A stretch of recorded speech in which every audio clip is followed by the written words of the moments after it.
To be able to decide, it is necessary to have the means to finance these decisions. One should not make decisions and then search for funds. We must first begin by setting up budgets and funds, gain the participation of stakeholders, and find other sources of funding. Because the problem of MPAs today is not about legal status, but the ability to finance initiatives, find sponsorship, tax those who benefit precisely from these protections, and appeal to international organisations to establish pooled funds as seen in other countries. So these are issues that arise. And giving more democracy to the initiatives of MPAs, bringing them closer to society. This will help our decision-making that will build the future of these marine areas.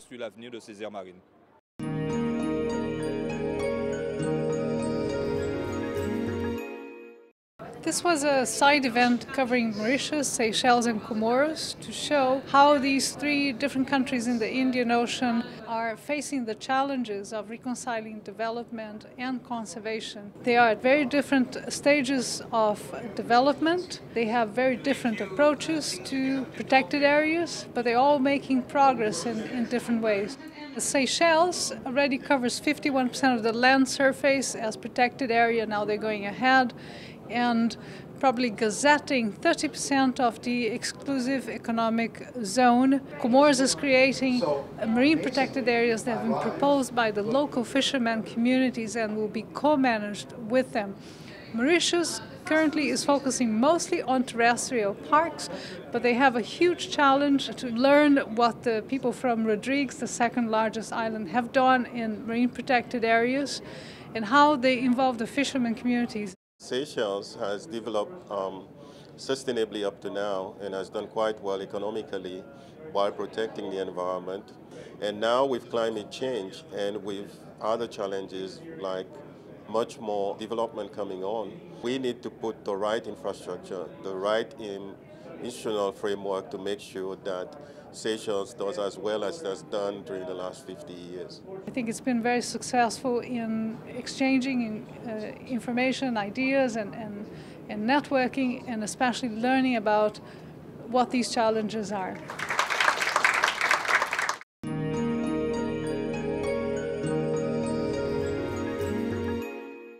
Well, in terms of designating marine protected areas, I think it's always best to consult with as many stakeholders as possible. That makes for a more sustainable reserve, but sometimes a Machiavellian approach in order to protect the resource and sort of shoot first and ask questions later is what's called for, and that can work as well. It's a big question because there's about 10,000 or more MPAs in the world. And I think there are some stories where there really hasn't been the consultation that's needed. But to be honest, there are some fantastic examples, and there are more and more each year of where the full range of stakeholders are being invited to engage in the process. And it's a real kind of win-win thing, because where you get a top-down designation of a place, quite often you get resentment from one or more of the stakeholder groups, whether it's the fishers or the tourists or the people who like to go to the beach, people who just say, we didn't want that. And most financing for MPAs obviously comes from governments and from government agencies, and usually that's not enough money. I heard someone today compare the world market for ice cream as being X billions of dollars, but yet we can't get the right amount of funding for conservation, for marine protected areas.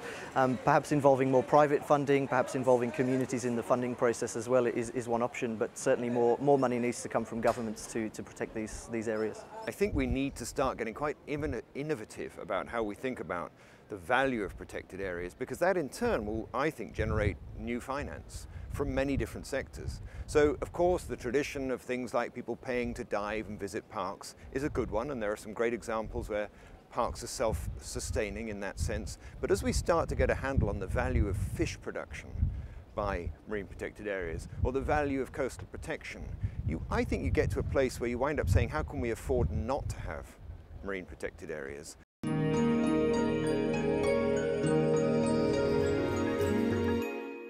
Sydney Harbour is world renowned for its beauty, but not many people understand that it's also biologically diverse.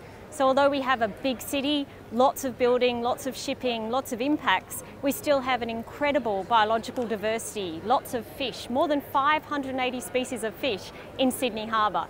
So the Sydney Harbour Research Program brings scientists together from all walks of life, from all fields of research, to study how humans impact the harbour and how we can live better in a system that is such a beautiful place and has so many natural resources. First emphasis in that area was the Sydney Harbour Research Program, which is trying to understand the ecology, use, and resilience of Sydney Harbour.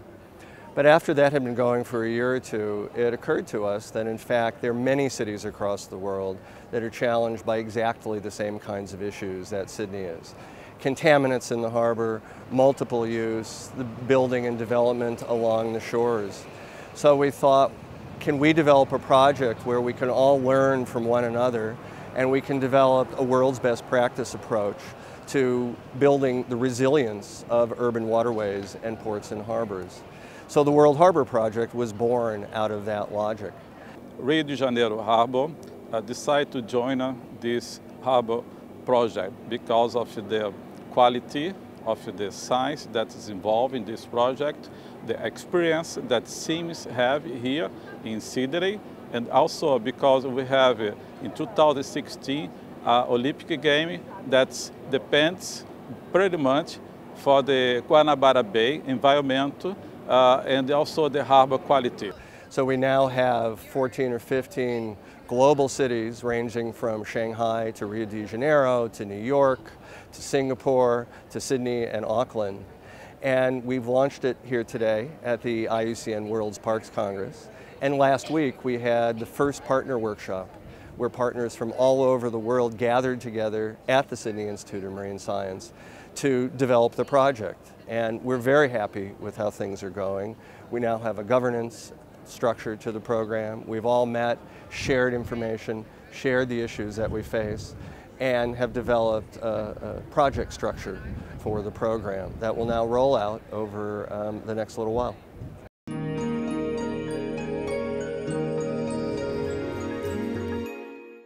Under the GEF6, for the next 4 years of investment cycle, we want to increase our emphasis on financing side of MPA, because okay, the improvement of the quality of MPA is one thing which we will continue to do so, but the real challenge is to ensure the sustainability of financing. We have already supported several kinds of financing mechanisms like conservation trust fund, payment for ecosystem services. You may have heard today at the plenary, President of Palau mentioned about Micronesia Challenge. That's something we have also supported, and I see a huge opportunity of that kind of financing. However, the real challenge, next phase, is how to get the business sector in a big way to bring the systemic sustainability of this MPA. So we would like to work more with the business sector, like the small and large fishing companies and the marine business. So these are our next target, how to bring them to help support our target, each target for marine ecosystem services.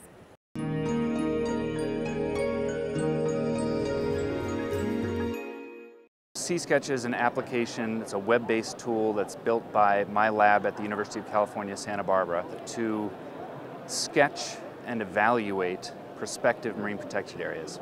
So normally this is a very technical thing, but what we really want to be able to do is create a platform that can be used by anybody to build a solution that meets everybody's needs. We use this tool in the Perseus project, which is a regional planning project to extend the contribution, to extend the consultation to everybody and to all the sectors across the Pacific.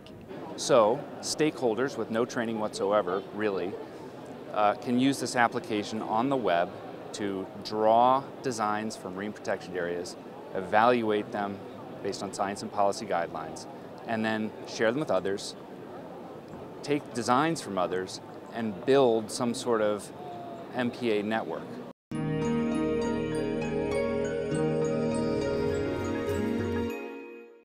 Sylvie, could you give us a brief overview of the financial options for MPAs? On one hand, MPAs are just like a regular protected areas, so we use the same financial instruments you would have for terrestrial protected areas.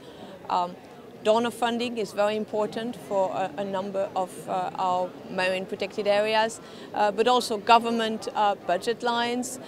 We use all kinds of instruments such as, increasingly now, payment for ecosystem services, compensation payments are being very effective as well. So it's basically the same one. However, MPAs have some specificities. As you know, they're marine to start with. So we do explore as well things like fisheries agreement, things like tourism revenue, which is becoming for the MPAs a major source of funding. Lorenzo, could you tell us how conservation trust funds can be effective to protect the marine environment and what you are doing in Mexico? There's about 80 conservation funds in the world, Africa, Asia Pacific and Latin America, and we are very proud to be one of the Latin America conservation funds. We are the Mexican Fund for the Conservation of Nature.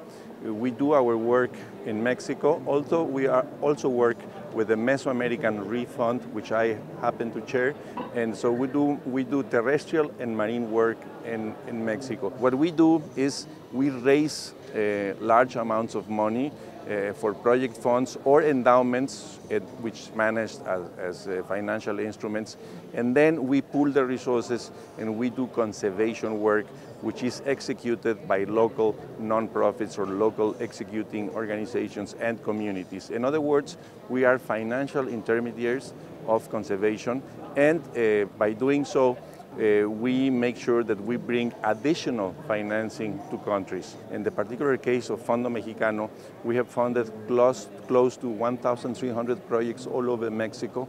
So as a shared endowment between all of the environmental funds, we have pooled resources in the range of probably $700 million. And I'd like to, as a conclusion, to emphasize the examples that we have in West Africa, with the Bacomab Trust Fund in Mauritania, which draws its revenues from donor funding, but also from the fisheries agreement between the European Union and the government, which then retrocedes part of that revenues to the fund. What we believe is important for MPAs and to reach the Aichi target of the next few years is to have a complementary set of financial instruments. New ones, creative ones, also the ones we've been used to, conservation trust funds.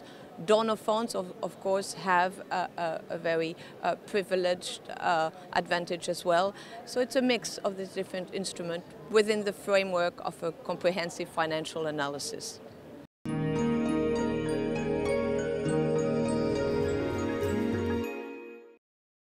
Well, the World Parks Congress is something that we hold once a decade, and it's a coming together of the experts from around the world. I think there's been a clear message sent out through this meeting about the importance of the ocean and about the fact that the time is now to act.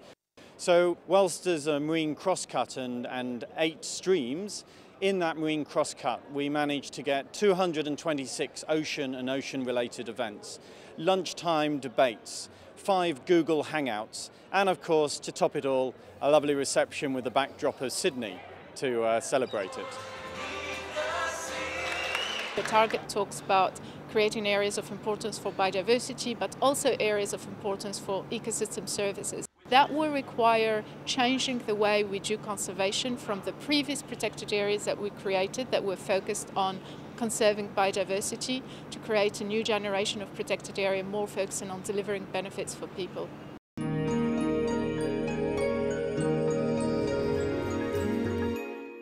At the end of the Impact Congress in Ajaccio, the Prince Albert of Monaco and the French government had an announcement regarding the setting up of a trust fund focused on the Mediterranean MPAs. This trust fund aims to strengthen the capacity of sustaining in the long term the current management and financial needs of the MPAs in Mediterranean. And for that time, since that time, we have a very important progress on this issue. We got the political support of the Barcelona Convention and the Union for the Mediterranean. We got also a very important commitment from several countries, such as Morocco, such as Tunisia, and Croatia, the Bosnia, and Cyprus, and Albania. So we are now beginning to work very closely in order to mobilize sustainable finance. And we got a very important commitment from the GEF on the political and technical support. And the French GEF also is very committed, providing his political and technical support in order to finance in a middle term this initiative. And we are now working on the setting up of an official organization based in Monaco in order to move forward and to mobilize also private financement from business companies, for example, from the tourism sector.